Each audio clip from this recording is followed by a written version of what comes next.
بسم اللہ الرحمن الرحیم۔ حقائق حضرت مولانا جلال الدین رمیہ کے بچے کو اپنے باپ سے بڑی محبت تھی۔ اتفاق سے اس کا انتقال ہو گیا اور جب اس کا جنازہ جا رہا تھا تو وہ لڑکا بھی جنازے کے ساتھ چل دیا۔ رو رو کے لڑکے کا برا حال ہو رہا تھا، بڑی چیخ و پکار کرتا جا رہا تھا اور کہتا تھا، اے میرے پیارے ابا، آخر یہ لوگ تجھے کہاں لے جا رہے ہیں؟ یہ تجھے مٹی کے نیچے دبانے کے لیے جا رہے ہیں۔ اے میرے ابا، یہ لوگ تنگ تکلیف دہ گھر میں لے جائیں گے۔ نہ اس گھر میں بوری ہے، نہ بستر، نہ قالین ہے، نہ کوئی روشن دان، نہ کوئی چراغ کہ جس سے رات کے وقت روشنی ہو سکے، نہ اس میں کھانے پینے کے لیے کوئی چیز ہے۔ اے ابا، اس گھر کا تو دروازہ بھی نہیں ہے، نہ اس کی چھت ٹھیک ہے، نہ بالا خانہ درست ہے۔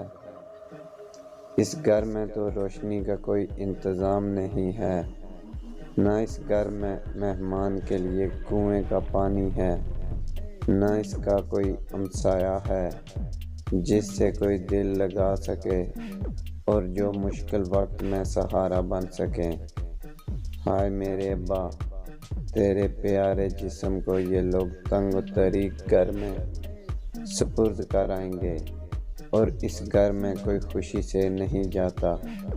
غرض یہ کہ وہ لڑکا اپنے باپ کی جدائی میں رو رو کر اپنا برا حال کر رہا تھا اور ساتھ ساتھ قبر کے اوصاف بھی گنتا جا رہا تھا اور دونوں آنکھوں سے خون کے آنسو بہاتا تھا۔ شیخ چلی اور اس کا باپ بھی اس جنازے کے ساتھ ساتھ جا رہے تھے۔ شیخ چلی نے جو لڑکے کو اس طرح روتے ہوئے اور باتیں کرتے ہوئے سنا تو اپنے والد سے کہنے لگا، اے والد محترم، اللہ کی قسم، یہ لوگ جنازے کو ہمارے گھر لے جا رہے ہیں۔ اس کے باپ نے شیخ چلی سے کہا، اے میرے بیوقوف بیٹے، نادانی کی بات نہ کر۔ شیخ چلی بولا، اے ابا، تو اس لڑکے سے علامتیں تو سن، اس نے جو نشانیاں بتائی ہیں وہ سب ہمارے ہی گھر کی ہیں۔ شیخ چلی کا جواب سن کر اس کا باپ بیچارہ چپ ہو گیا۔